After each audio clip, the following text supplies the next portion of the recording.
السلام علیکم ویورز، امید کرتی ہوں آپ سب خیریت سے ہوں گے۔ پیر کامل کی 11ویں قسط آپ کے سامنے پیش کی جا چکی ہے، اور جیسے کہ آپ نے دیکھا کہ جب کوئی راستہ نظر نہیں آیا تو مجبوراً امامہ کو گھر سے بھاگنا پڑا۔ اس کے علاوہ اس کے پاس کوئی راستہ نہیں تھا۔ اس کے ماں باپ کسی صورت راضی نہیں ہو رہے تھے اور وہ اپنے عقیدے سے پیچھے ہٹنا نہیں چاہتی تھی۔ جلال نے بھی ساتھ دینے سے منع کر دیا۔ اب امامہ گھر سے بھاگ گئی۔ لاہور جانے تک کے لیے اس نے پھر سے ایک بار مدد لی سالار کی۔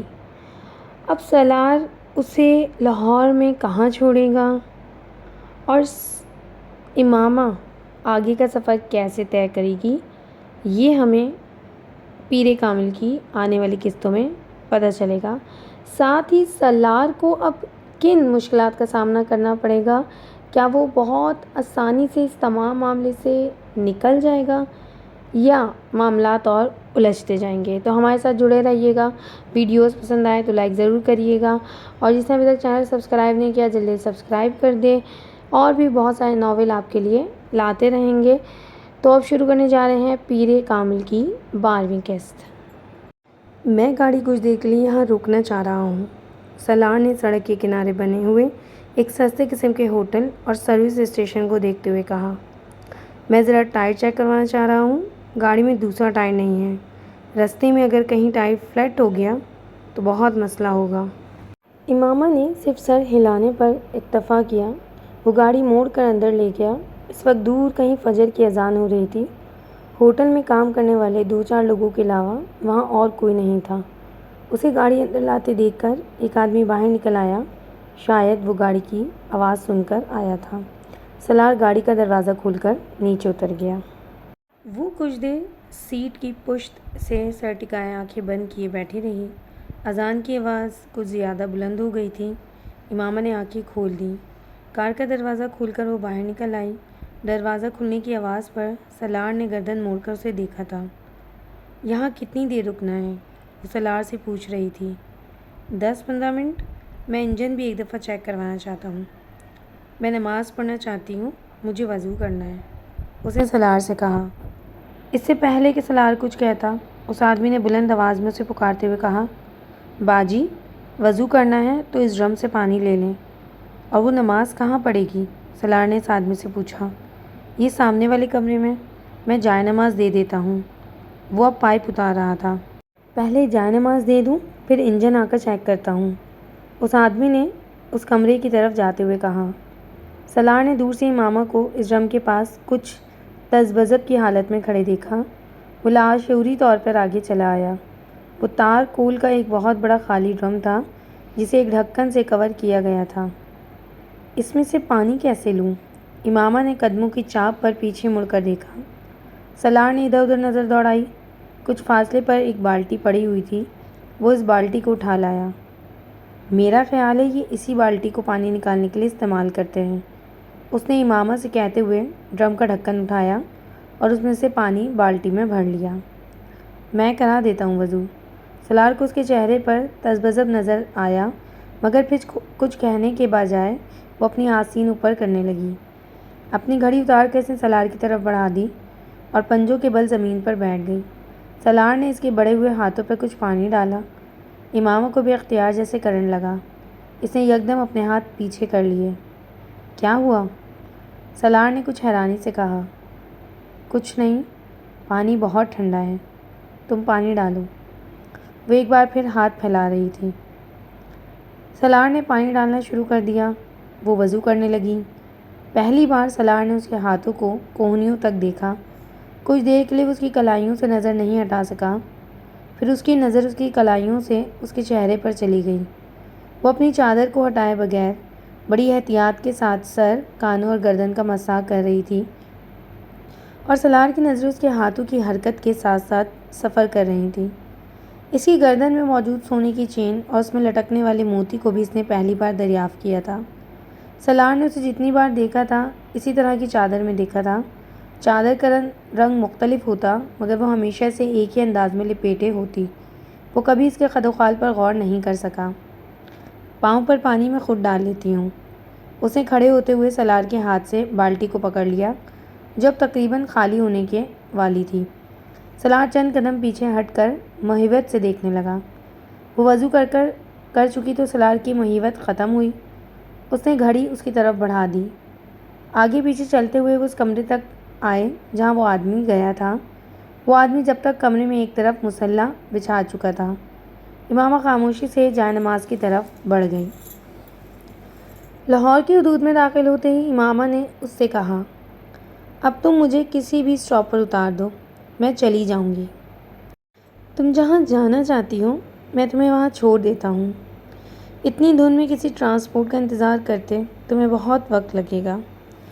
سڑکیں اس وقت تک تقریباً ویران تھیں۔ حالانکہ صبح ہو چکی تھی مگر دھند نے ہر چیز کو لپیٹ میں لے رکھا تھا۔ مجھے نہیں پتا مجھے کہاں جانا ہے، پھر تمہیں میں کس جگہ کا پتہ بتاؤں؟ ابھی تو شاید میں ہاسٹل جاؤں اور پھر وہاں۔ سلار نے اس کی بات کاٹ دی۔ تو پھر میں تمہیں ہاسٹل چھوڑ دیتا ہوں۔ کچھ فاصلہ اسی طرح خاموشی سے طے ہوا۔ پھر ہاسٹل سے کچھ فاصلے پر امامہ نے اس سے کہا، بس تم یہاں گاڑی روک دو، میں یہاں سے خود چلی جاؤں گی۔ میں تمہارے ساتھ ہاسٹل نہیں جانا چاہتی۔ سلار نے سڑک کے کنارے گاڑی روک دی۔ پچھلے کچھ ہفتوں میں تم نے میری بہت مدد کی ہے، میں اس کے لیے تمہارا شکریہ ادا کرنا چاہتی ہوں۔ تم میری مدد نہ کرتے تو آج میں یہاں نہ ہوتی۔ وہ ایک لمحے کے لیے رکی۔ تمہارا موبائل ابھی میرے پاس ہے مگر مجھے ابھی اس کی ضرورت ہے، میں کچھ عرصے بعد اسے واپس بھجوا دوں گی۔ اس کی ضرورت نہیں، تم اسے رکھ سکتی ہو۔ میں کچھ دنوں بعد تم سے دوبارہ رابطہ کروں گی، پھر تم مجھے طلاق کے پیپرز بھجوا دینا۔ وہ رکی۔ میں امید کرتی ہوں کہ تم میرے پیرنٹس کو کچھ نہیں بتاؤ گے۔ یہ کہنے کی ضرورت تھی؟ سلار نے بھویں اچکاتے ہوئے کہا، مجھے کچھ بتانا ہوتا تو میں بہت پہلے بتا چکا ہوتا۔ سلار نے قدرے سخت مہری سے کہا، تم مجھے بہت برا لڑکا سمجھتی تھی، کیا ابھی بھی تمہاری میرے بارے میں وہی رائے ہے یا تم نے اپنی رائے میں کچھ تبدیلی کی ہے؟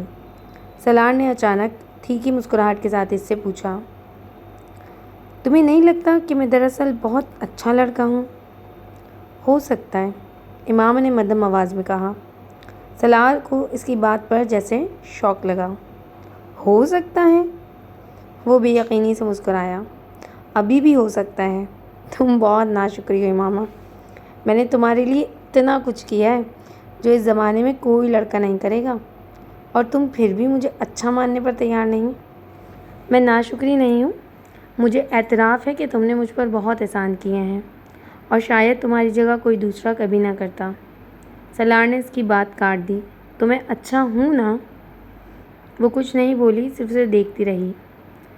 نہیں، مجھے پتہ ہے تم یہی کہنا چاہتی ہو، حالانکہ مشرقی لڑکی کی خاموشی اس کا اقرار ہوتی ہے مگر تمہاری خاموشی تمہارا انکار ہوتی ہے۔ ٹھیک کہہ رہا ہوں نا؟ ہم ایک فضول بحث کر رہے ہیں۔ ہو سکتا ہے، سلار نے کندھے اچکائے، مگر مجھے حیرانی ہے تم۔ اس بار امام نے اس کی بات کاٹ دی۔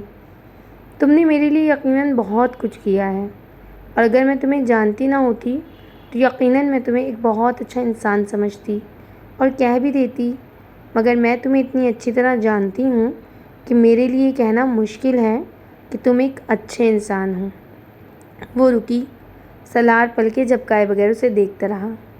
جو آدمی خودکشی کی کوشش کرتا ہو، شراب پیتا ہو، جس نے اپنا کمرہ عورتوں کی برہنہ تصویروں سے بھر رکھا ہو، وہ اچھا آدمی تو نہیں ہو سکتا، امامہ نے دو ٹوک انداز میں کہا۔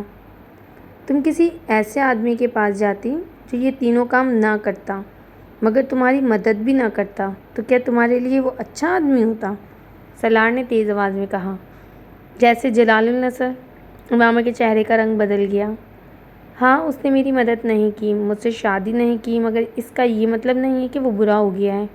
وہ اچھا آدمی ہے، ابھی بھی میرے نزدیک اچھا آدمی ہے اور میں نے تمہاری مدد کی، تم سے شادی کی، مگر یقیناً اس کا یہ مطلب نہیں ہے کہ میں اچھا ہو گیا ہوں، میں برا آدمی ہوں۔ وہ عجیب سے انداز میں کہتے ہوئے مسکرایا۔ تمہارا خود اپنے بارے میں کیا خیال ہے ماما؟ کیا تم اچھی لڑکی ہو؟ اس نے اچانک چپتے ہوئے انداز میں پوچھا اور پھر جواب کا انتظار کیے بغیر کہنے لگا، میرے نزدیک تم بھی اچھی لڑکی نہیں ہو۔ تم بھی ایک لڑکے کے لیے اپنے گھر سے بھاگی ہو، اپنے منگیتر کو دھوکہ دیا ہے تم نے، اپنی فیملی کی عزت کو خراب کیا ہے تم نے۔ سالار نے ہر لحاظ بالائے طاق رکھتے ہوئے صاف گوئی سے کہا۔ امامہ کی آنکھوں میں ہلکی سی نمی آ گئی۔ تم ٹھیک کہتے ہو، میں واقعی اچھی لڑکی نہیں ہوں۔ ابھی مجھے یہ جملہ بہت سے لوگوں سے سننا ہے۔ میں تمہیں بہت لمبی چوڑی وضاحت دے سکتی ہوں، مگر اس کا کوئی فائدہ نہیں۔ تم ان چیزوں کو نہیں سمجھ سکتے۔ فرض کرو میں تمہیں لاہور نہ لے کر آتا، کہیں اور لے جاتا، پھر؟ مگر میں تمہیں بحفاظت یہاں لے آیا۔ یہ میرا تم پر کتنا بڑا احسان ہے، تمہیں اندازہ ہے اس کا؟ امامہ گردن موڑ کر اسے دیکھنے لگی۔ مجھے یقین تھا تم مجھے کہیں اور نہیں لے جاؤ گے۔ وہ اس کی بات پر ہنسا۔ مجھ پر یقین تھا؟ کیوں؟ میں تو ایک برا لڑکا ہوں۔ مجھے تم پر یقین نہیں تھا، اللہ پر یقین تھا۔ سالار کے ماتھے پر کچھ بل پڑ گئے۔ میں نے اللہ اور اپنے پیغمبر صلی اللہ علیہ وسلم کے لیے سب کچھ چھوڑ دیا ہے۔ یہ کبھی نہیں ہو سکتا کہ وہ مجھے تمہارے جیسے آدمی کے ہاتھوں رسوا کرتے، یہ ممکن ہی نہیں تھا۔ فرض کرو ایسا ہو جاتا۔ سالار متاثر ہوا۔ میں ایسی بات کیوں فرض کروں جو نہیں ہوئی؟ وہ اپنی بات پر قائم تھی۔ یعنی تم مجھے کسی قسم کا کوئی کریڈٹ نہیں دو گی؟ وہ مذاق اڑانے والے انداز میں مسکرایا۔ اچھا فرض کرو میں اب تمہیں جانے نہیں دیتا تو تم کیا کرو گی؟ گاڑی کا دروازہ جب تک میں نہیں کھولوں گا نہیں کھلے گا، یہ تم جانتی ہو۔ اب بتاؤ تم کیا کرو گی؟ وہ یک ٹک اسے دیکھتی رہی۔ یا میں یہ کرتا ہوں۔ سالار نے ڈیش بورڈ پر پڑا ہوا اپنا موبائل اٹھایا اور اس پر ایک نمبر ڈائل کرنے لگا۔ کہ تمہارے گھر فون کر دیتا ہوں۔ اس نے موبائل کی اسکرین کو اس کی آنکھوں کے سامنے لہرایا۔ اس پر امامہ کے گھر کا نمبر تھا۔ میں انہیں تمہارے بارے میں بتاتا ہوں کہ تم کہاں ہو، کس کے ساتھ ہو، پھر یہاں سے تمہیں سیدھا پولیس اسٹیشن لے جا کر ان کی تحویل میں دے دیتا ہوں، تو پھر تمہارے اعتقاد اور اعتبار کا کیا ہوا؟ وہ مذاق اڑانے والے انداز میں کہہ رہا تھا۔ امامہ چپ چاپ اسے دیکھتی رہی۔ سالار کو بے حد خوشی محسوس ہوئی۔ سالار نے موبائل آف کرتے ہوئے ایک بار پھر اس کی آنکھوں کے سامنے لہرایا۔ کتنا بڑا احسان کر رہا ہوں میں تم پہ کہ ایسا نہیں کر رہا۔ اس نے موبائل کو دوبارہ ڈیش بورڈ پر رکھتے ہوئے کہا۔ حالانکہ تم بے بس ہو، کچھ بھی نہیں کر سکتی۔ اسی طرح رات کو میں تمہیں کہیں اور لے جاتا تو تم کیا کر لیتی؟ میں تمہیں شوٹ کر دیتی۔ سالار نے حیرانی سے اسے دیکھا، پھر کہکا مار کر ہنسا۔ کیا کر دیتی؟ میں تمہیں شوٹ کر دیتی۔ اس نے اسی انداز میں رک رک کر اسے کہا۔ وہ اسٹیئرنگ پر دونوں ہاتھ رکھ کر کھلکھلا کر ہنسا۔ کبھی زندگی میں پستل دیکھا بھی ہے تم نے؟ اس نے امامہ کا مذاق اڑاتے ہوئے کہا۔ سالار نے اسے جھکتے اور اپنے پاؤں کی طرف ہاتھ بڑھاتے دیکھا۔ جب وہ سیدھی ہوئی تو اس نے سالار سے کہا، شاید اسے کہتے ہیں۔ سالار ہنسنا بھول گیا۔ اس کے دائیں ہاتھ میں چھوٹے سائز کا ایک بہت خوبصورت اور قیمتی لیڈیز پستول تھا۔ سالار پستول پر اس کے ہاتھ کی گرفت دیکھ کر جان گیا تھا کہ وہ کسی اناڑی کے ہاتھ میں نہیں تھا۔ اس نے بے یقینی سے امامہ کو دیکھا۔ تم مجھے شوٹ کر سکتی تھی؟ ہاں، میں تمہیں شوٹ کر سکتی تھی، مگر میں نے ایسا نہیں کیا کیونکہ تم نے مجھے کوئی دھوکہ نہیں دیا، اس نے مستحکم آواز میں کہا۔ اس نے پستول سالار کی طرف نہیں کیا تھا، صرف اپنے ہاتھ میں رکھا تھا۔ گاڑی کا لاک، اس نے بات ادھوری چھوڑتے ہوئے سالار سے کہا۔ سالار نے غیر ارادی طور پر اپنی طرف موجود بٹن دبا کر لاک کھول دیا۔ امامہ نے دروازہ کھول دیا۔ وہ اب پستول اپنی گود میں موجود بیگ میں رکھ رہی تھی۔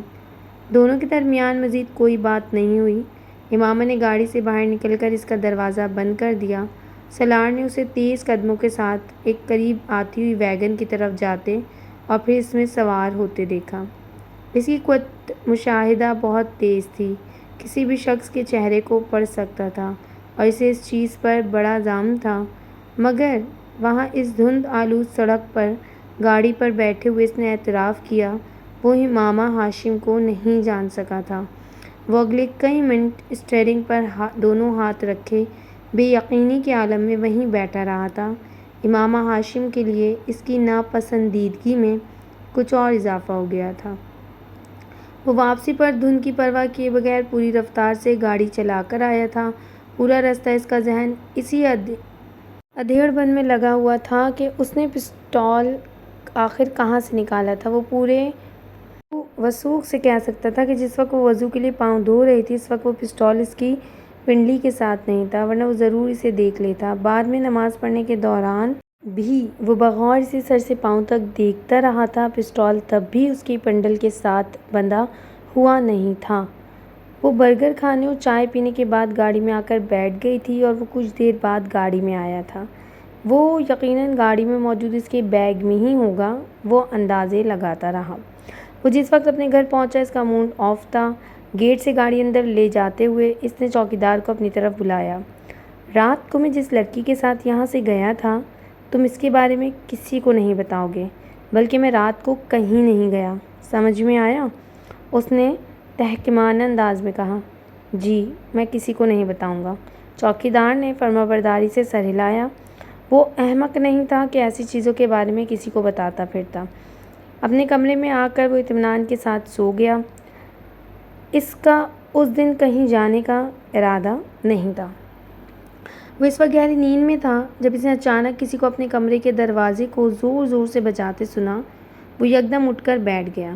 دروازہ واقعی بج رہا تھا۔ اس نے مندی ہوئی نظروں سے وال کلاک کو دیکھا جو 4 بجا رہا تھا۔ اپنی آنکھوں کو رگڑتے ہوئے وہ اپنے بیڈ سے اٹھ کھڑا ہوا۔ اسے دروازہ بجانے والے پر شدید غصہ آ رہا تھا۔ اسی غصے کے عالم میں اس نے بڑبڑاتے ہوئے ایک جھٹکے کے ساتھ دروازہ کھول دیا۔ باہر ملازم کھڑا تھا۔ کیا تکلیف ہے تمہیں؟ کیوں اس طرح دروازہ بجا رہے ہو؟ دروازہ توڑنا چاہتے ہو تم؟ وہ دروازہ کھولتے ہی ملازم پر چلایا۔ سالار صاحب، باہر پولیس کھڑی ہے، ملازم نے گھبرائے ہوئے انداز میں کہا۔ سالار کا غصہ اور نیند 1 منٹ میں غائب ہو گئے۔ 1 سیکنڈ سے بھی کم عرصے میں وہ پولیس کے وہاں آ جانے کی وجہ جان گیا تھا، اور اس کو ان کی اور امامہ کے گھر والوں کی اس مصعدی پر حیرت ہوئی۔ آخر چند گھنٹوں میں سیدھے اس تک کیسے پہنچ گئے تھے؟ کس لیے آئی ہے پولیس؟ اس نے اپنی آواز کو پرسکون رکھتے ہوئے بے تاثر چہرے کے ساتھ پوچھا۔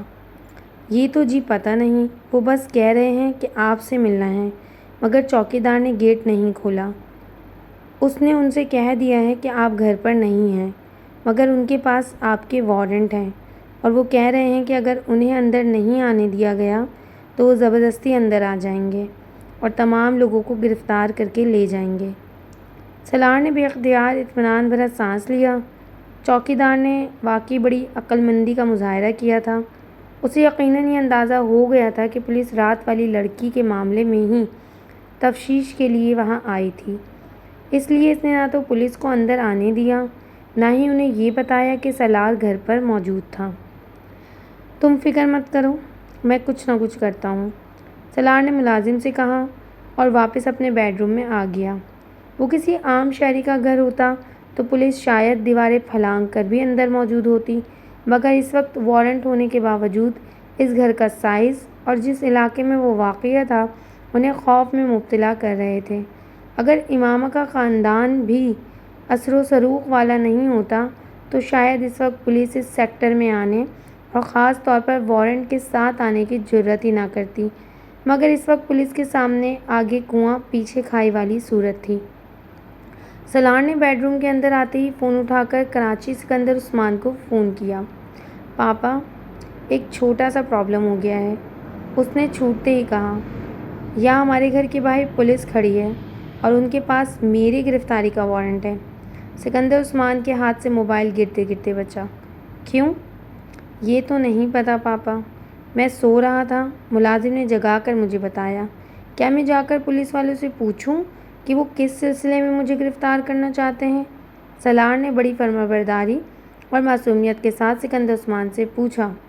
نہیں، باہر نکلنے یا پولیس کو اندر بلوانے کی ضرورت نہیں ہے، تم اپنے کمرے میں ہی رہو، میں تھوڑی دیر بعد تمہیں رنگ کرتا ہوں۔ سکندر عثمان نے عجلت کے عالم میں موبائل بند کر دیا۔ سلار نے مطمئن ہو کر فون رکھ دیا۔ وہ جانتا تھا کہ اب کچھ دیر بعد پولیس وہاں نہیں ہوگی، اور واقعی ایسا ہی ہوا تھا۔ 10-15 منٹ کے بعد ملازم نے آ کر اسے پولیس کے جانے کے بارے میں بتایا۔ ملازم ابھی اس سے بات کر ہی رہا تھا جب سکندر نے دوبارہ کال کی تھی۔ پولیس چلی گئی ہے؟ سکندر نے اس کی آواز سنتے ہی کہا۔ ہاں، چلی گئی ہے، سلار نے بڑے اطمینان بھرے انداز میں کہا۔ اب تم میری بات ٹھیک طرح سنو۔ میں اور تمہاری ممی رات کو کراچی سے اسلام آباد پہنچ رہے ہیں۔ تم تب تک گھر سے کہیں نہیں نکلو گے، سنا تم نے؟ سلار کو ان کے بات کرنے کا انداز بہت عجیب سا لگا۔ انہوں نے بہت اکھڑ انداز اور سرد مہری سے اس سے بات کی تھی۔ سن لیا۔ وہ دوسری طرف سے فون بند کر چکے تھے۔ سلار ابھی فون بند کر رہا تھا جب اس کی نظر اپنے کمرے کے کارپیٹ پر پڑی۔ وہاں جوتے کے نشانات تھے، اور اس نے دیکھا کہ ملازم بھی قدرے حیرانی کے عالم میں ان نشانات کو دیکھ رہا تھا جو کھڑکی سے قطار کی صورت میں بڑھ رہے تھے۔ جوتے کے ان نشانات کو صاف کر دو، سلار نے تحقیقانہ انداز میں کہا۔ ملازم کمرے سے باہر چلا گیا۔ سلار اٹھ کر کھڑکی کی طرف آ گیا اور اس نے وہ سلائیڈنگ ونڈو پوری طرح کھول دی۔ اس کا اندازہ ٹھیک تھا۔ جوتے کے وہ مٹی والے نشانات باہر برآمدے میں بھی موجود تھے۔ امامہ اپنی کیاریوں سے گزر کر دیوار پھلانگ کر ان کی کیاریوں میں کودی تھی، اور یہی وجہ تھی کہ اس کے جوتے کے تلے مٹی سے بھر گئے تھے۔ اوس کی وجہ سے وہ مٹی کم اور کیچڑ زیادہ تھی، اور اس کے برآمدے کے سفید ماربل پر وہ نشانات بالکل ایک قطار کی صورت میں آ رہے تھے۔ وہ ایک گہری سانس لیتا ہوا اندر آ گیا۔ ملازم کمرے میں ان نشانات کو صاف کرنے میں مصروف تھا۔ باہر برآمدے میں بھی پیروں کے کچھ نشانات ہیں، انہیں بھی صاف کر دینا، سلار نے اس سے کہا۔ یہ کس کے نشان ہیں؟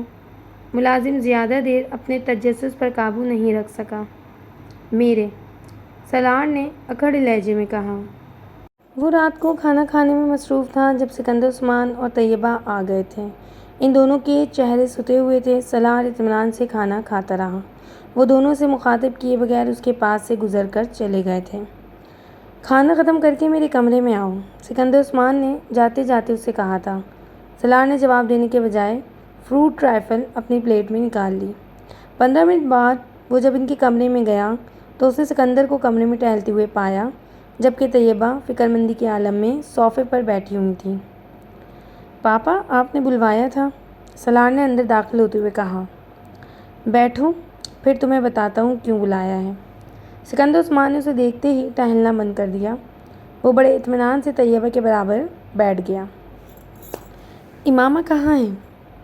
سکندر نے لمحہ ضائع کیے بغیر پوچھا۔ کون امامہ؟ اس کی جگہ کوئی اور ہوتا تو اس کے چہرے پر تھوڑی بہت گھبراہٹ ضرور ہوتی، مگر وہ اپنے نام کا ایک ہی تھا۔ سکندر کا چہرہ سرخ ہو گیا۔ تمہاری بہن، وہ غرائے۔ میری بہن کا نام انیتا ہے پاپا۔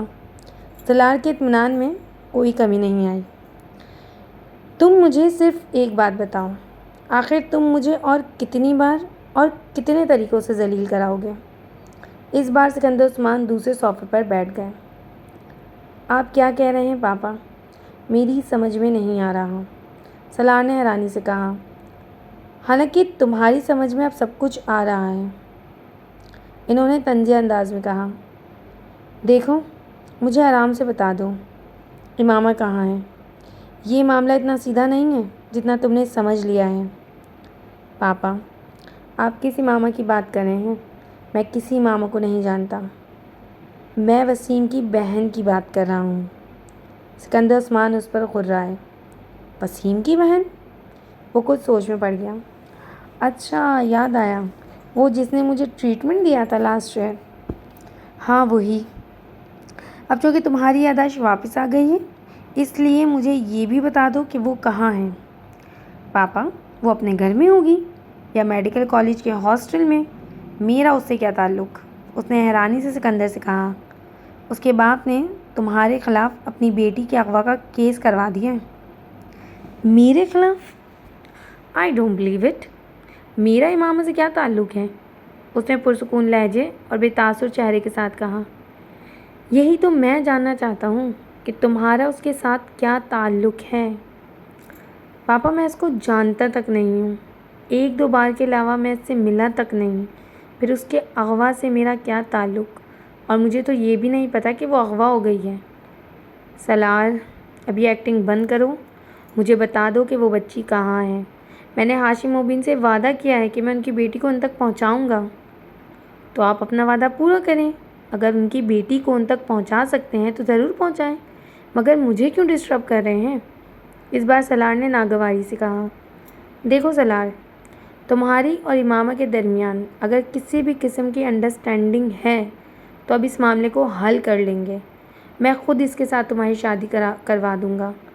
تم فی الحال یہ بتاؤ کہ وہ کہاں ہے؟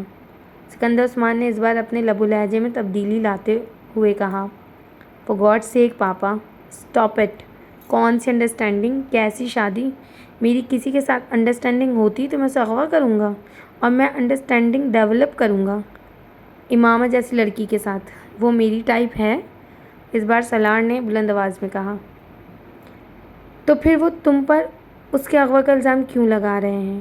یہ آپ ان سے پوچھیں، مجھ سے کیوں پوچھ رہے ہیں؟ اس نے اسی ناگواری سے جواب دیا۔ آج ہاشم مبین کہہ رہے ہیں، کل کو کوئی اور آ کر کہے گا، اور آپ پھر مجھ پر چلانا شروع کر دیں گے۔ میں نے آپ کو بتایا میں سو رہا تھا جب پولیس آ کر باہر کھڑی ہو گئی، اور اب آپ آ گئے ہیں، اور آتے ہی مجھ پر۔ مجھے تو یہ تک نہیں پتہ کہ وسیم کی بہن اغوا ہوئی ہے یا نہیں۔ آخر وہ لوگ مجھ پہ الزام کیوں لگا رہے ہیں؟ کیا ثبوت ہے ان کے پاس کہ میں نے ان کی بیٹی کو اغوا کیا ہے؟ اور بالفرض میں نے اغوا کیا بھی ہے تو کہ میں یہاں اپنے گھر بیٹھا رہوں گا؟ مجھے اس وقت اس لڑکی کے ساتھ ہونا چاہیے۔ سلار تلخی سے بولتا رہا۔ مجھے ایس پی سے تمہارے کیس کی تفصیلات کا پتہ چلا ہے، پھر میں نے کراچی سے ہاشم مبین کو فون کیا، وہ مجھ سے بات کرنے پر تیار نہیں تھا، مجھے اس سے بات کرنے کے لیے منتیں کرنی پڑیں۔ اس نے مجھے تمہارے بارے میں بتایا ہے، اس کی بیٹی رات کو غائب ہوئی ہے اور تم بھی رات کو گئے ہو اور صبح آئے ہو۔ تو پاپا اس میں اغوا کہاں سے آ گیا؟ پہلی بات تو یہ کہ میں رات کو کہیں نہیں گیا، اور دوسری بات یہ کہ اغوا کرنے کے لیے کسی کے گھر جا کر لڑکی کو زبردستی لے جانا ضروری ہے، اور میں کسی کے گھر نہیں گیا۔ ہاشم مبین کے چوکیدار نے رات کو تمہیں جاتے اور صبح آتے دیکھا ہے۔ اس کا چوکیدار جھوٹا ہے، سلار نے بلند آواز میں کہا۔ میرے چوکیدار نے تمہیں رات کو ایک لڑکی کو کار میں لے جاتے دیکھا ہے، سکندر نے دانت پیستے ہوئے کہا۔ سلار چند لمحے کچھ بول نہ سکا۔ سکندر یقیناً گھر آتے ہی چوکیدار سے بات کر چکے تھے۔ وہ میری ایک فرینڈ تھی جسے میں گھر چھوڑنے گیا تھا، اس نے طیبہ کو دیکھتے ہوئے کہا۔ کون ہے وہ فرینڈ؟ اس کا نام اور پتہ بتاؤ۔ سوری پاپا میں نہیں بتا سکتا، اٹس پرسنل۔ یہاں اسلام آباد چھوڑنے گئے تھے؟ ہاں۔ تم اسے لاہور چھوڑ کر آئے ہو؟ ایس پی نے مجھے خود بتایا ہے۔ تم 4 ناکوں سے گزرے ہو، چاروں پر تمہارا نمبر نوٹ کیا گیا ہے۔ راستے میں تم نے ایک سروس اسٹیشن پر رک کر گاڑی چیک کروائی ہے، اس لڑکی کے ساتھ وہاں کھانا کھایا ہے۔ سکندر نے سروس اسٹیشن اور ہوٹل کا نام بتاتے ہوئے کہا۔ سلار کچھ دیر سکندر کو دیکھتا رہا، مگر اس نے کچھ بھی نہیں کہا۔ ایس پی نے مجھے یہ سب کچھ خود بتایا ہے۔ اس نے ابھی ہاشم مبین کو یہ سب کچھ نہیں بتایا۔ اس نے مجھ سے کہا ہے کہ میں تم سے بات کروں اور خاموشی کے ساتھ لڑکی کو واپس پہنچا دوں، یا اس کے گھر والوں کو اس لڑکی کا پتہ بتا دوں، تاکہ یہ معاملہ خاموشی سے کسی مسئلے کے بغیر ختم ہو جائے۔ مگر وہ کب تک ہاشم مبین کو نہیں بتائے گا؟ وہ دوستی کا لحاظ کر کے سب کچھ چھپا بھی گیا، تب بھی ہاشم مبین کے اور بہت سے ذرائع ہیں۔ اسے وہاں سے پتہ چل جائے گا، اور پھر تمہاری پوری زندگی جیل میں گزرے گی۔ سکندر نے اسے ڈرانے کی کوشش کی، وہ متاثر ہوئے بغیر انہیں دیکھتا رہا۔ اب جھوٹ بولنا چھوڑ دو اور مجھے بتا دو کہ وہ لڑکی کہاں ہے۔ وہ لڑکی ریڈ لائٹ ایریے میں ہے۔ سکندر کو اس کی بات پر کرنے لگا۔ واٹ؟ میں اسے وہاں سے لایا تھا، وہیں چھوڑ آیا ہوں۔ وہ سفید چہرے کے ساتھ سلار کو دیکھتے رہے۔ مگر وہ امامہ نہیں تھی۔ میں پرسوں لاہور گیا ہوا تھا، وہاں سے میں رات گزارنے کے لیے اس لڑکی کو لایا تھا، آج میں اسے وہاں چھوڑ آیا۔ میرے پاس اس کا کوئی کانٹیکٹ نمبر تو نہیں ہے، مگر آپ میرے ساتھ لاہور چلیں تو میں آپ کو اس لڑکی کے پاس لے جاتا ہوں، یا پتہ بتا دیتا ہوں، آپ خود یا پولیس کو کہیں کہ وہ اس لڑکی سے تصدیق کر لیں۔ کمرے میں ایک دم خاموشی چھا گئی۔ طیبہ اور سکندر بھی یقینی سے سلار کو دیکھ رہے تھے، جبکہ وہ بڑے مطمئن انداز میں کھڑکیوں سے باہر دیکھ رہا تھا۔ مجھے یقین نہیں آتا کہ تم اس طرح کی حرکت کر سکتے ہو، تم ایسی جگہ جا سکتے ہو۔ ایک لمبی خاموشی کے بعد سکندر نے کہا، آئی ایم سوری پاپا، مگر میں جاتا ہوں، اور اس بات کا امامہ کے بھائی وسیم کو بھی پتہ ہے۔ میں کئی بار ویکینڈ پر اپنے دوستوں کے ساتھ وہاں جاتا رہا ہوں، اور وسیم یہ بات جانتا ہے، آپ اس سے پوچھ لیں۔ ایڈریس دوست لڑکی کا۔ وہ کچھ دیر بعد غرائے۔ میں اپنے کمرے سے لے کر آتا ہوں، اس نے اٹھتے ہوئے کہا۔ اپنے کمرے میں آ کر اس نے موبائل اٹھایا اور لاہور میں رہنے والے اپنے ایک دوست کو فون کرنے لگا۔ اسے ساری صورتحال بتانے کے بعد اس نے کہا، اکمل، میں اپنے پاپا کو ریڈ لائٹ ایریے کے اس گھر کا پتہ دے رہا ہوں جہاں ہم جاتے رہتے ہیں۔ تم وہاں کسی بھی ایسی لڑکی کو جو مجھے جانتی ہے اس کو اس بارے میں بتا دو۔ میں ابھی کچھ دیر تک تمہیں دوبارہ فون کرتا ہوں۔ وہ کہتے ہوئے تیزی سے ایک چٹ پر ایک ایڈریس لکھنے لگا اور پھر اسے لے کر سکندر کے کمرے میں آ گیا۔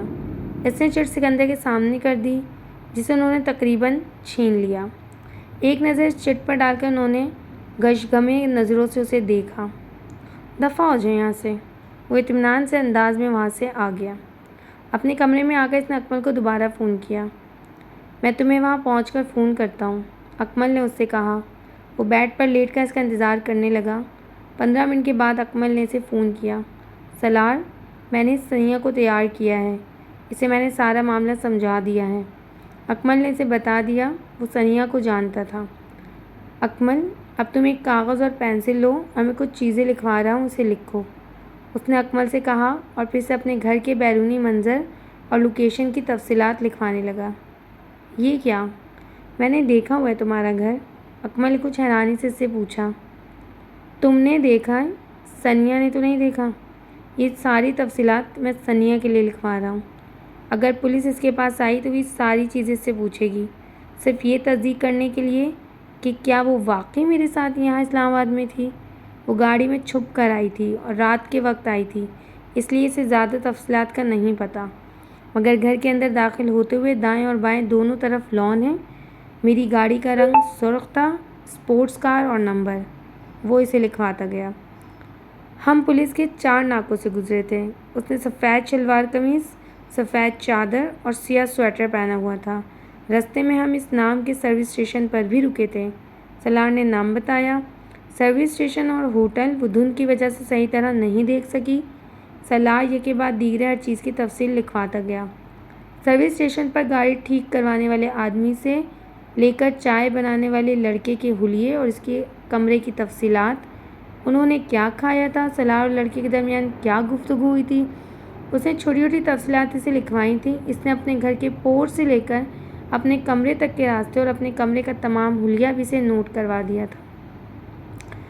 سنیا سے کہو یہ سب کچھ رٹ لے، اس نے اکمل کو آخری ہدایت دی اور فون بند کر دیا۔ فون بند کر کے وہ بیڈ پر بیٹھا، ابھی کچھ سوچ رہا تھا جب سکندر عثمان اچانک دروازہ کھول کر اس کے کمرے میں آئے۔ اس لڑکی کا نام کیا ہے؟ سنیا، سلار نے بے اختیار کہا۔ سکندر عثمان مزید کچھ کہے بغیر کمرے سے نکل گئے۔ ان کے جانے کے بعد سلار کو اس وکیل کا خیال آیا جس کے ذریعے انہوں نے ہاشم مبین احمد سے رابطہ کیا تھا۔ اس وکیل کو ہائر کرنے والا بھی ایسا نہیں تھا۔ سلار نے سکندر کے نام سے وہ وکیل بھی واقف نہیں تھا، مگر سلار کے لیے قابل تشویش بات اس میں حسن کا انوالو ہونا تھا۔ ہاشم مبین احمد اس وکیل سے حسن اور حسن سے اس تک بہت آسانی سے پہنچ سکتے تھے۔ اس نے اگلا فون حسن کو کیا اور حسن کو سارے معاملے کی نوعیت سے آگاہ کیا۔ میں تمہیں پہلے ہی اس سب سے منع کر رہا تھا، اس نے چھوٹے ہی سلار سے کہا۔ میں وسیم اور اس کی فیملی کو بہت اچھی طرح جانتا ہوں اور ان کے اثر و ذوق سے بھی بخوبی واقف ہوں، وہ بولتا جا رہا تھا۔ سلار نے کچھ اکتاہٹ بھرے لہجے میں اسے ٹوکا۔ میں نے تمہیں فون اپنے مستقبل کا حال جاننے کے لیے نہیں کیا، میں صرف ایک خطرے سے آگاہ کرنا چاہتا ہوں۔ کس خطرے سے؟ حسن چونکا۔ تم نے جو وکیل ہائر کیا تھا، وہ اس کے ذریعے تم تک اور پھر مجھ تک بآسانی پہنچ سکتے ہیں، سلار نے اس سے کہا۔ نہیں، وہ مجھ تک نہیں پہنچ سکتے، حسن نے اس کی بات پر قدرے لاپرواہی سے کہا۔ کیوں؟ کیونکہ میں نے سارا کام پہلے ہی بہت محتاط ہو کر کیا ہے۔ وہ وکیل بھی میرے اصلی نام اور پتے سے واقف نہیں ہے، اسے جو ایڈریس اور فون نمبر میں نے دیا تھا وہ جعلی تھا۔ سلار بے اختیار مسکرایا۔ اسے حسن سے ایسی عقل مندی اور چالاکی کی توقع رکھنی چاہیے تھی۔ وہ ہر کام بڑی صفائی سے انجام دینے کا ماہر تھا۔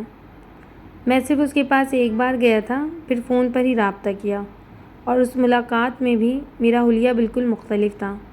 میں نہیں سمجھتا کہ صرف حلیے سے ہاشم مبین احمد مجھ تک پہنچ سکتے ہیں، اور اگر وہ پہنچ گئے تو پتہ نہیں۔ اس تو کے بارے میں نے نہیں سوچا، حسن نے صاف گوئی سے کہا۔ کیا یہ بہتر نہیں کہ تم کچھ دنوں کے لیے کہیں غائب ہو جاؤ اور یوں ظاہر کرو کہ جیسے تمہاری یہ غیر موجودگی کچھ ضروری کاموں کے لیے تھی؟ سلار نے اسے مشورہ دیا۔ اس سے بہتر مشورہ بھی میرے پاس ہے۔ میں اس وکیل کو کچھ روپے پہنچا کر یہ ہدایت دے دیتا ہوں کہ ہاشم مبین یا پولیس کے پہنچنے پر وہ انہیں میرا غلط حلیہ بتائیں۔ کم از کم اس طرح فوری طور پر میں کسی پریشانی کا شکار نہیں ہوں گا، اور انہی دنوں میں ویسے بھی چند ہفتوں کے لیے انگلینڈ جا رہا ہوں۔ حسن نے بتایا، پولیس اگر پہنچ بھی گئی تو تب بھی میں ان کی پہنچ سے بہت دور رہوں گا، مگر مجھے یہ یقین نہیں ہے کہ وہ مجھ تک پہنچ سکیں گے، اس لیے تم اطمینان رکھو۔ اگر تم واقعی اتنے بے فکر اور مطمئن ہو تو ٹھیک ہے، ہو سکتا ہے وہ تم تک نہ ہی آئے، مگر میں نے پھر بھی سوچا ہے کہ میں تمہیں بتا دوں۔ سلار نے فون بند کرتے ہوئے اس سے کہا، ویسے تم اس لڑکی کو اب لاہور میں کہاں چھوڑ کر آئے ہو؟ لاہور کی ایک سڑک پر چھوڑ آیا ہوں۔ اس کے علاوہ اور کہاں چھوڑ سکتا تھا؟ اس نے اپنے محل وقوع اور حدود اربع کے بارے میں کچھ نہیں بتایا، وہ بس چلی گئی۔ عجیب بے وقوف ہو، کم از کم تم تو اس سے اس کا ٹھکانہ پوچھنے کا حوصلہ رکھتے تھے۔ ہاں، مگر مجھے اس کی ضرورت نہیں پڑی۔ سلار نے دانستہ امامت سے آخری بار ہونے والی اپنی گفتگو گول کر دی۔ میں حیران ہوں کہ تم اب کس طرح کے معاملات میں انوالو ہونے لگے ہو۔ اپنی ٹائپ کی لڑکیوں کے ساتھ انوالو ہونا دوسری بات ہے، مگر وسیم کی بہن جیسی لڑکیوں کے ساتھ انوالو ہو جانا، تمہارا ٹیسٹ بھی دن بدن گرتا جا رہا ہے۔ میں انوالو ہوا ہوں؟ تم واقعی عقل سے پیدل ہو، ورنہ کم از کم اس طرح کی بات مجھ سے نہ کرتے۔ ایڈونچر اور انوالومنٹ میں زمین آسمان کا فرق ہوتا ہے حسن صاحب، سلار نے طنزیہ لہجے میں کہا، اور آپ نے یہ فاصلہ ایک ہی چھلانگ میں طے کر لیا ہے سلار صاحب۔ حسن نے بھی اسی کے انداز میں جواب دیا۔ تمہارا دماغ خراب ہے اور کچھ نہیں، اور تمہارا دماغ مجھ سے زیادہ خراب ہے، ورنہ اس طرح کی حماقت کو ایڈونچر کبھی نہ کہتے۔ حسن بھی قدرے جلایا ہوا تھا۔ آخر تم نے میری مدد کی ہے تو اس کا یہ مطلب نہیں ہے کہ تمہارے منہ میں جو آئے تم کہہ دو۔ سلار کو اس کی بات پر اچانک غصہ آ گیا۔ ابھی میں نے تمہیں کچھ بھی نہیں کہا ہے، تم کس بات کی طرف اشارہ کر رہے ہو؟ یہ ٹیسٹ والی بات کی طرف یا دماغ خراب ہونے والی بات کی طرف؟ حسن نے اسی انداز میں اس کی بات سے متاثر ہوئے بغیر پوچھا۔ اچھا اب منہ بند کر لو، فضول بحث مت کرو۔ اس وقت ان تمام باتوں کو کرنے کا مطلب گڑے مردے اکھاڑنا ہے۔ حسن اب سنجیدہ تھا۔ فرض کرو پولیس کسی صورت ہم تک پہنچ جاتی ہے اور پھر وہ امامہ کا اتا پتہ جاننے کی کوشش کرتے ہیں تو ہم کیا بتائیں گے؟ اور میں نہیں سمجھتا کہ وہ کبھی بھی اس بات پر یقین کریں گے کہ امامہ کے بارے میں تمہیں کچھ پتہ نہیں ہے۔ اس وقت تم کیا کرو گے؟ کچھ بھی نہیں کروں گا، میں ان سے بھی وہی کہوں گا جو میں نے تم سے کہہ رہا ہوں، اس نے بلند آواز میں کہا۔ ہاں، اور سارا مسئلہ تمہارے اس بیان سے ہی شروع ہوگا، میں امامہ کے بارے میں نہیں جانتا ہوں۔ حسن نے اس کا جملہ دہرایا۔ تمہیں اچھی طرح اندازہ ہونا چاہیے کہ وہ ہر قیمت پر امامہ تک پہنچنا چاہیں گے۔ یہ بہت بات کی بات ہے، میں امکانات اور ممکنات پر غور کر کے پریشان نہیں ہوتا، جب وقت آئے گا دیکھا جائے گا، سلار نے لاپرواہی سے کہا۔ تم سے مجھے صرف یہ مدد چاہیے کہ تم اس سارے معاملے کو راز ہی رکھو اور پولیس کے ہتھے نہ لگو۔ تمہارے کہے بغیر بھی میں یہی کرتا۔ ویسے بھی میں اگر پکڑا گیا تو وسیم کو منہ دکھانے کے قابل نہیں رہوں گا۔ اس بار تم نے مجھے واقعی بڑی امبیرسنگ صورتحال سے دوچار کیا ہے۔ اوکے، میں فون بند کر رہا ہوں کیونکہ تم پر پھر وہی دورہ پڑنے والا ہے، وہی نصیحتیں اور پچھتاوا۔ You are acting like my father. Salar نے کھٹاک سے فون بند کر دیا۔ اس کا ذہن پچھلی رات کے بارے میں سوچ رہا تھا اور اس کے ماتھے کی تیوریاں اور بل بہت نمایاں تھے۔ میں کبھی سوچ بھی نہیں سکتا تھا کہ یہ اس حد تک گر جائے گا۔ ریڈ لائٹ ایریا، مائی فٹ! کبھی میرے خاندان کی پچھلی 7 نسلوں سے بھی کوئی وہاں نہیں گیا، اور یہ لڑکا کیا ہے جو میں نے اسے نہیں دیا؟ کیا ہے جس کی کمی رہنے دی ہے؟ اور اسے دیکھو، کبھی یہ خودکشی کی کوشش کرتا پھرتا ہے اور کبھی ریڈ لائٹ ایریا۔ میرے اللہ، آخر کس حد تک جائے گا یہ؟ سکندر عثمان نے اپنا سر تھام لیا۔ مجھے تو گھر کے ملازموں پر بھی بہت زیادہ اعتراض ہے۔ آخر کیوں اس لڑکی کو انہوں نے اندر آنے دیا؟ گھر کے معاملات پر نظر رکھنی چاہیے انہیں۔ طیبہ نے بات کا موضوع بدلتے ہوئے کہا۔ گھر کے معاملات اور مالک کے معاملات پر نظر رکھنے میں زمین آسمان کا فرق ہوتا ہے۔ یہاں معاملہ گھر کا نہیں تھا، مالک کا تھا، سکندر نے طنزیہ لہجے میں کہا۔ اور پھر اس میں سے کسی نے بھی کسی لڑکی کو یہاں آتے نہیں دیکھا۔ وہ کہتا ہے وہ اسے اسی دن لایا تھا۔ چوکیدار کا کہنا ہے کہ ایسا نہیں ہوا، اس نے اس کے ساتھ کسی لڑکی کو آتے نہیں دیکھا، ہاں جاتے ضرور دیکھا ہے۔ ملازموں کا بھی یہی کہنا ہے، انہوں نے نہ تو کسی لڑکی کو آتے دیکھا ہے نہ ہی جاتے دیکھا ہے، سکندر نے کہا۔ اس کا مطلب ہے وہ یقیناً اس لڑکی کو اچھی طرح چھپا کر لایا ہوگا۔ شیطانی دماغ ہے اس کا، یہ تم جانتی ہو۔ تم صرف یہ دعا کرو کہ یہ سارا معاملہ ختم ہو جائے، ہاشم مبین کی بیٹی مل جائے اور ہماری جان چھوٹ جائے، تاکہ ہم اس کے بارے میں کچھ سوچ سکیں، سکندر عثمان نے کہا۔ میری تو سمجھ میں نہیں آتا کہ آخر مجھ سے ایسی کون سی غلطی ہو گئی ہے جس کی مجھے یہ سزا مل رہی ہے۔ میری تو سمجھ میں نہیں آتا کہ میں کیا کروں۔ وہ بے حد بے بس نظر آ رہے تھے۔ وہ اگلے روز صبح معمول کے مطابق اٹھا اور کالج جانے کے لیے تیار ہونے لگا۔ ناشتہ کرنے کے لیے وہ ڈائننگ ٹیبل پر آیا تو اس نے خلاف معمول وہاں سکندر عثمان کو موجود پایا۔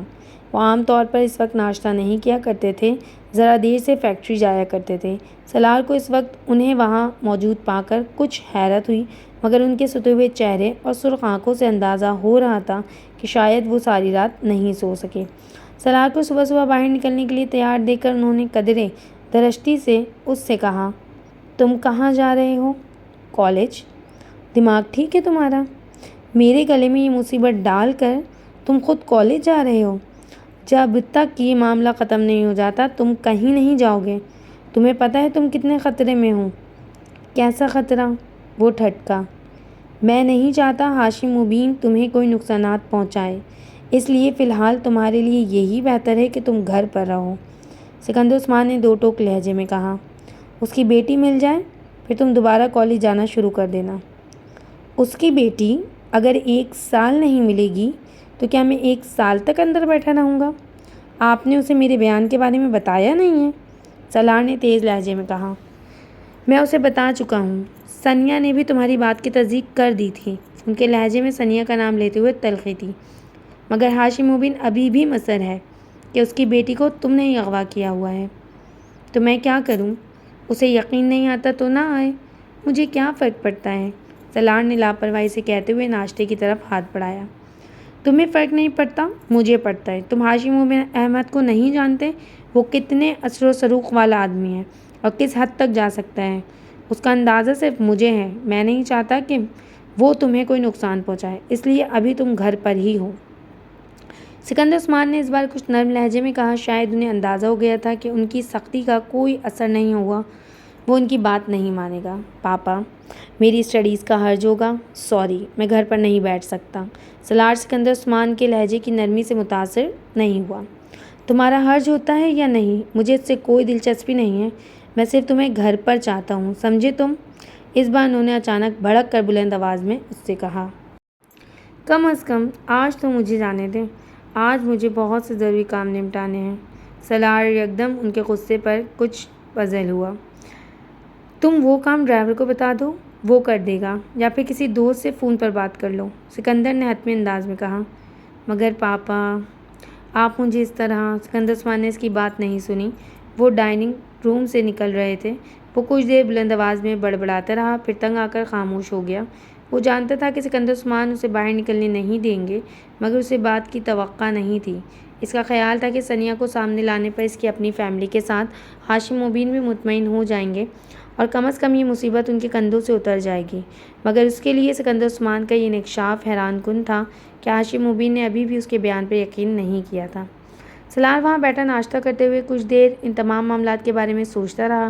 کالج نہ جانے کا مطلب گھر میں بند ہو جانا تھا اور وہ گھر میں بند نہیں ہونا چاہتا تھا۔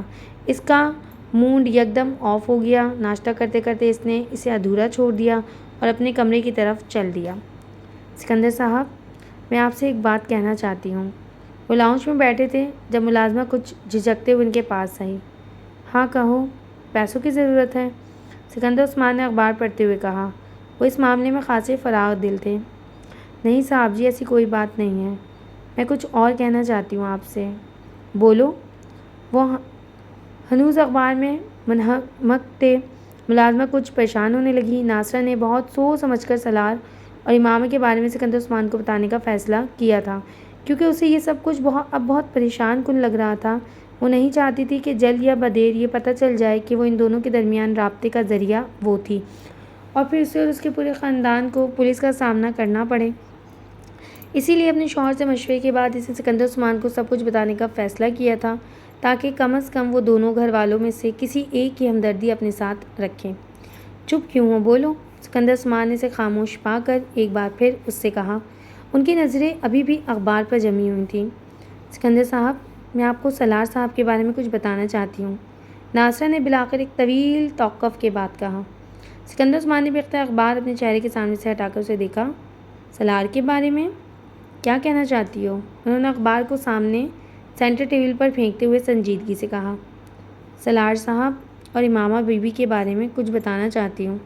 سکندر عثمان کا دل بے اختیار اچھل کر حلق میں آ گیا۔ کیا؟ بہت دن پہلے ایک دن سالار صاحب نے مجھ سے کہا تھا کہ میں ان کا موبائل اپنی بیٹی کے ہاتھ امامہ بی بی کو پہنچا دوں۔ سکندر عثمان کو لگا وہ دوبارہ کبھی ہل نہیں سکیں گے۔ تو ہاشم مبین احمد کا خیال اور اصرار ٹھیک تھا، ان کے بدترین قیاس اور اندازے درست تھے۔ پھر انہیں اپنی آواز کسی گھائی سے آتی لگی۔ میں نے انکار کر دیا کہ یہ کام میں نہیں کر سکتی، مگر انہوں نے مجھے بہت دھمکایا۔ انہوں نے کہا کہ وہ مجھے گھر سے نکال دیں گے، جس پر مجبوراً میں وہ موبائل امامہ بی بی تک پہنچانے کے لیے تیار ہو گئی۔ اپنی پوزیشن کو محفوظ رکھنے کے لیے ناصر نے اپنے بیان میں جھوٹ کی آمیزش کرتے ہوئے کہا۔ پھر اس کے کچھ دن بعد ایک دن سالار صاحب نے کہا کہ میں کچھ کاغذات امامہ بی بی تک پہنچاؤں اور پھر اسی وقت ان کاغذات کو واپس لے آؤں۔ میں نے اپنی بیٹی کے ذریعے وہ کاغذات بھی امامہ بی بی کے پاس پہنچا کر واپس منگوا لیے اور سالار صاحب کو دے دیے۔ میں نے سالار صاحب سے ان کاغذات کے بارے میں پوچھا، مگر انہوں نے نہیں بتایا، مگر مجھے شک تھا کہ شاید وہ نکاح نامہ تھا، کیونکہ اس وقت سالار صاحب کے کمرے میں 5 لوگ موجود تھے، ان میں سے ایک مولوی بھی تھا۔ سکندر عثمان کو وہاں بیٹھے بیٹھے ٹھنڈے پسینے آنے لگے تھے۔ اور یہ کب کی بات ہے؟ امامہ بی بی کے جانے سے چند دن پہلے، ناصرہ نے کہا۔ تم نے مجھے اس بارے میں کیوں نہیں بتایا؟ سکندر عثمان نے درشت لہجے میں کہا۔ میں بہت خوفزدہ تھی صاحب جی، سالار صاحب نے مجھے دھمکیاں دی تھیں کہ اگر میں نے آپ کو یا کسی اور کو اس سارے معاملے کے بارے میں بتایا تو وہ مجھے یہاں سے باہر پھینکوا دیں گے، ناصرہ نے کہا۔ وہ کون لوگ تھے؟ انہیں پہچانتی ہو؟ سکندر عثمان نے بے حد اضطراب کے عالم میں کہا۔ بس ایک کو، حسن صاحب تھے۔ اس نے سالار کے ایک دوست کا نام لیا۔ باقی اور کسی کو میں نہیں جانتی، ناصرہ نے کہا۔ میں بہت پریشان تھی، آپ کو بتانا چاہتی تھی، مگر ڈرتی تھی کہ آپ میرے بارے میں کیا سوچیں گے، مگر اب مجھ سے برداشت نہیں ہوا۔ اور کون کون اس کے بارے میں جانتا ہے؟ سکندر عثمان نے کہا۔ کوئی بھی نہیں، بس میں، میری بیٹی اور میرا شوہر، ناصرہ نے جلدی سے کہا۔ ملازموں میں سے کسی اور کو پتہ ہے کچھ؟ توبہ کریں جی، میں کیوں کسی کو کچھ بتاتی؟ میں نے کسی کو کچھ بھی نہیں بتایا۔ تم نے جو کچھ کیا اس کے بارے میں تو میں بعد میں طے کروں گا، مگر فی الحال تم ایک بات اچھی طرح ذہن نشین کر لو، تم کسی کو بھی اس سارے معاملے کے بارے میں نہیں بتاؤ گی۔ اپنا منہ ہمیشہ کے لیے بند کر لو، ورنہ اس بار میں نہ صرف تمہیں واقعی اس گھر سے نکال دوں گا، بلکہ میں ہاشم مبین اور پولیس سے کہہ دوں گا کہ یہ سب کچھ تم نے کروایا ہے، تم نے ہی ان دونوں کو گمراہ کیا تھا اور تم ہی ان دونوں کے پیغامات ایک دوسرے تک پہنچاتے رہیں۔ پھر پولیس تمہارے ساتھ اور تمہارے خاندان کے ساتھ کیا کرے گی، تمہیں یاد رکھنا چاہیے، تمہاری ساری عمر جیل کے اندر ہی گزرے گی۔ وہ غصے کے عالم میں سے دھمکا رہے تھے۔ نہیں صاحب جی، میں کیوں کسی کو کچھ بتاؤں گی؟ آپ میری زبان کٹوا دیجیے گا اگر میرے منہ سے دوبارہ اس کے بارے میں کچھ سنیں۔ ناصرہ گھبرا گئی، مگر سکندر عثمان نے رکھائی کے ساتھ اس کی بات کاٹ دی۔ بس کافی ہے، اب تم جاؤ یہاں سے، میں تم سے بعد میں بات کروں گا، انہوں نے اسے جانے کا اشارہ کرتے ہوئے کہا۔ سکندر عثمان پریشانی کے عالم میں ادھر ادھر ٹہلنے لگے۔ اس وقت ان کے سر پر واقعی آسمان ٹوٹ پڑا تھا، اور اس وقت انہیں پہلی بار سالار کے ہاتھوں بیوقوف بننے کا احساس ہو رہا تھا۔ وہ کسی ڈھٹائی، مہارت اور بےہودگی سے ان سے جھوٹ پر جھوٹ بولتا انہیں دھوکہ دیتا گیا، اور انہیں اس کا احساس تک نہیں ہو سکا تھا۔ اور اگر ملازمہ انہیں سب کچھ نہ بتاتی تو وہ ابھی بھی ٹانگ پر ٹانگ رکھے مطمئن بیٹھے ہوتے، یہی سوچ کر کہ سالار امامہ کے ساتھ انوالو نہیں ہے اور نہ ہی اس کی گمشدگی میں اس کا کوئی حصہ تھا۔ وہ چند دن گھر پر رہ کر ایک بار پھر کالج جانا شروع کر چکا تھا۔ وہ جانتے کہ سالار کی نگرانی کروائی جا رہی تھی، اور ہاشم مبین احمد کو سب کچھ پتہ چلنے کا مطلب کیا تھا۔ وہ اچھی طرح جانتے تھے ان کا کچھ دیر پہلے کا اطمینان یکدم ختم ہو گیا تھا۔ وہ اندازہ کر سکتے تھے کہ وہ کاغذات کیسے تھے، ان 5 آدمیوں کی موجودگی کا مطلب کیا تھا، سالار اور امامہ کے درمیان تعلق کی نوعیت کیا تھی، اور اس وقت ان کا دل چاہ رہا تھا کہ وہ اس کا گلا دبا دیں، پھر اسے شوٹ کر دیں، مگر وہ جانتے تھے وہ یہ دونوں کام نہیں کر سکتے تھے۔ سالار سکندر ان کا وہ بیٹا تھا جس سے وہ اپنی اولاد میں سب سے زیادہ محبت کرتے تھے۔ وہ اس طرح بیوقوف بننے کے بعد پہلی بار وہ سوچ رہے تھے کہ وہ اب سالار سکندر کی کسی بات پر یقین نہیں کریں گے۔ وہ اسے مکمل طور پر ہر معاملے کے بارے میں اندھیرے میں رکھیں گے، ویسے ہی جیسے وہ کر رہا تھا۔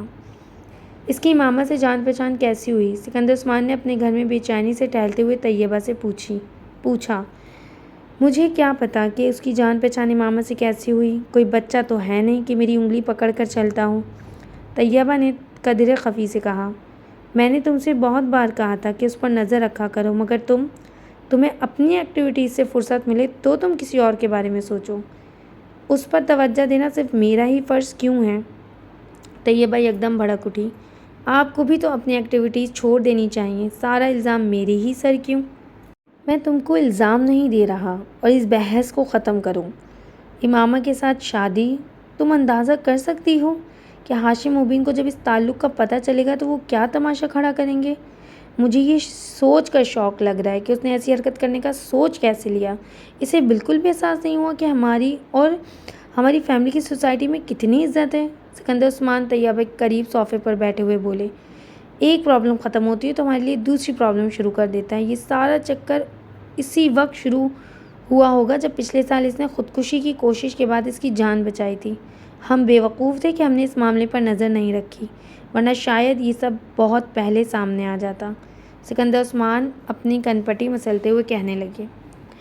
اور یقیناً یہ لڑکی بھی اس کے ساتھ اپنی مرضی سے انوالو ہوئی ہوگی، ورنہ اس طرح کوئی کسی کے ساتھ مرضی کے خلاف تو نکاح نہیں کر سکتا۔ اور ہاشم مبین احمد کو دیکھیں، وہ یوں شور مچا رہا ہے جیسے اس کی بیٹی کا اس میں کوئی قصور نہیں ہے۔ جو کیا ہے سالار نے ہی کیا ہے، انہوں نے FIR بھی اغوا کی درج کروائی ہے۔ طیبہ نئے سرے سے لگنے لگی۔ جو بھی ہے، قصور تمہارے بیٹے کا ہے، نہ وہ ایسے کاموں میں پڑتا، نہ اس طرح پھنستا۔ اب تو تم صرف یہ سوچو کہ تمہیں صورتحال سے کس طرح بچنا ہے۔ ابھی ہم اتنی بری طرح نہیں پھنسے جس طرح آپ سوچ رہے ہیں۔ اس پر یہ جرم ثابت نہیں ہوا۔ پولیس یا ہاشم مبین احمد کے پاس کوئی ثبوت نہیں ہے، اور ثبوت کے بغیر وہ کچھ نہیں کر سکتے۔ اور جس دن ان تک کوئی ثبوت پہنچ گیا، اس دن کیا ہوگا؟ تم نے یہ سوچا ہے؟ سکندر عثمان نے کہا۔ آپ پھر امکانات کی بات کر رہے ہیں؟ ایسا ہوا تو نہیں ہے، اور ہو سکتا ہے، ہو بھی نہ۔ اس نے اگر ہمیں اتنا بڑا دھوکہ دے دیا ہے تو ہو سکتا ہے ایک اور دھوکہ یہ ہو کہ اس کا رابطہ اس لڑکی کے ساتھ نہیں ہے۔ ممکن ہے یہ ابھی بھی اس لڑکی کے ساتھ رابطے میں ہوں۔ سکندر عثمان کو خیال آیا۔ ہاں ہو سکتا ہے، پھر کیا کیا جائے؟ میں اس سے بات کروں گا تو سمجھو پتھر کے ساتھ اپنا سر پھوڑوں گا۔ وہ پھر جھوٹ بول دے گا۔ جھوٹ بولنے میں تو ماہر ہو چکا ہے، انہوں نے تنفر امیز لہجے میں کہا۔ بس چند ماہ میں اس کا BA مکمل ہو جائے گا، پھر میں اسے باہر بھجوا دوں گا۔ کم از کم ہر وقت ہاشم مبین احمد کی طرف سے جن اندیشوں کا میں شکار رہتا ہوں وہ تو ختم ہوں گے۔ انہوں نے سگریٹ کا ایک کش لگایا۔ مگر آپ ایک چیز بھول رہے ہیں سکندر۔ طیبہ نے بڑی سنجیدگی سے چند لمحوں کی خاموشی کے بعد کہا، کیا؟ سکندر نے انہیں چونک کر دیکھا۔ سالار کی ماما کے ساتھ خفیہ شادی۔ اس شادی کے بارے میں جو کچھ بھی کرنا ہے وہ آپ کو خود ہی کرنا ہے۔ آپ کیا کریں گے اس شادی کے بارے میں؟ طلاق کے علاوہ اس شادی کا اور کیا کیا جا سکتا ہے؟ سکندر عثمان نے قطعی لہجے میں کہا۔ وہ شادی ماننے پر تیار نہیں ہے تو طلاق دینے پر رضامند ہو جائے گا؟ جب میں اسے ثبوت پیش کروں گا تو اسے اپنی شادی کا اعتراف کرنا ہی پڑے گا، اور اگر شادی کا اعتراف کرنے کے بعد بھی اس نے امامہ کو طلاق دینے سے انکار کر دیا تو کوئی نہ کوئی راستہ نکالنا پڑے گا، اور وہ میں نکال لوں گا، چاہے وہ اپنی مرضی سے اسے طلاق دیں یا پھر مجھے زبردستی کرنا پڑے۔ یہ میں معاملہ ختم کر دوں گا۔ اس طرح کی شادی انسان کو ساری عمر خوار کرتی ہے، اس سے تو پیچھا چھڑانا ہی پڑے گا، ورنہ میں اسے اس بار مکمل طور پر اپنی جائیداد سے آگ کر دینے کا ارادہ رکھتا ہوں، سکندر عثمان نے دو ٹوک انداز میں کہا۔ حسن کچھ دیر پہلے اسلام آباد کے ایک ہوٹل میں تھا جب اچانک سے اپنے والد کی کال ملی۔ وہ جلد از جلد اپنے گھر پہنچنے کے لیے کہہ رہے تھے۔ ان کا لہجہ بے حد عجیب تھا، مگر حسن نے توجہ نہیں دی۔ لیکن جب 15 منٹ بعد اپنے گھر پہنچا تو پورچ میں کھڑی سکندر عثمان کی گاڑی دیکھ کر چوکنا ہو گیا۔ وہ سالار کے گھر کی تمام گاڑیوں اور ان کے نمبرز کو اچھی طرح پہچانتا تھا۔ سکندر انکل کو میرے اس معاملے میں انوالو ہونے کے حوالے سے کوئی ثبوت نہیں ملے ہیں، اس لیے مجھے پریشان ہونے کی ضرورت نہیں ہے۔ وہ زیادہ سے زیادہ سالار کا دوست سمجھ کر پوچھ گچھ کے لیے آئے ہوں گے۔ میں بڑے اطمینان سے ان کی باتوں کا جواب دوں گا اور کسی بھی الزام کی تردید کر دوں گا، لیکن میری پریشانی پاپا کے سامنے میری پوزیشن مشکوک کر دے گی، اس لیے انکل سکندر کو دیکھ کر مجھے کوئی رد عمل ظاہر نہیں کرنا چاہیے۔ اس نے پہلے اپنا لائحہ عمل طے کیا اور پھر بڑے اطمینان کے ساتھ اسٹڈی میں داخل ہو گیا۔ اس کے والد قاسم فاروقی اور سکندر عثمان کافی پی رہے تھے، لیکن ان کے چہرے کی غیر معمولی سنجیدگی اور اضطراب وہ ایک لمحے میں بھاپ گیا تھا۔ کیسے ہیں انکل سکندر آپ؟ اس بار بہت دنوں کے بعد آپ ہماری طرف آئے۔ باوجود اس کے کہ سکندر یا قاسم نے اس کی ہیلو کا جواب نہیں دیا، حسن نے بہت بے تکلفی کا مظاہرہ کیا۔ اسے اس بار بھی جواب نہیں ملا۔ سکندر عثمان اسے غور سے دیکھ رہے تھے۔ بیٹھو، قاسم فاروقی نے قدرے درشتی سے کہا۔ سکندر تم سے کچھ باتیں پوچھنے آیا ہے، تمہیں ہر بات کا ٹھیک ٹھیک جواب دینا ہے۔ اگر تم نے جھوٹ بولا تو میں سکندر عثمان سے کہہ چکا ہوں کہ وہ تمہیں پولیس کے پاس لے جائیں۔ میری طرف سے تم بھاڑ میں جاؤ، میں تمہیں کسی بھی طرح بچانے کی کوشش نہیں کروں گا۔ قاسم فاروقی نے اس کے بیٹھتے ہی بلا تمید کہا۔ پاپا، آپ کیا کہہ رہے ہیں؟ میں آپ کی بات نہیں سمجھا۔ حسن نے حیرت کا مظاہرہ کیا، مگر اس کا دل دھڑکنے لگا تھا۔ معاملہ اتنا سیدھا نہیں تھا جتنا اس نے سمجھ لیا تھا۔ اوور اسمارٹ بننے کی کوشش مت کرو سکندر، پوچھو اس سے کیا پوچھنا چاہتے ہو، اور میں دیکھتا ہوں یہ کیسے جھوٹ بولتا ہے۔ امامہ کے ساتھ سالار کی شادی میں شرکت کی ہے تم نے؟ انکل، آپ کیا بات کر رہے ہیں؟ کون سی شادی؟ کیسی شادی؟ حسن نے مزید حیرت کا مظاہرہ کیا۔ وہی شادی جو میری عدم موجودگی میں میرے گھر پر ہوئی، جس کے لیے امامہ کو پیپرز بھجوائے گئے تھے۔ پلیز انکل، آپ مجھ پر الزام لگا رہے ہیں۔ آپ کے گھر میں ضرور آتا جاتا رہتا ہوں، مگر مجھے سالار کی کسی شادی کے بارے میں کچھ پتہ نہیں ہے، اور نہ ہی میری معلومات کے مطابق اس نے شادی کی ہے۔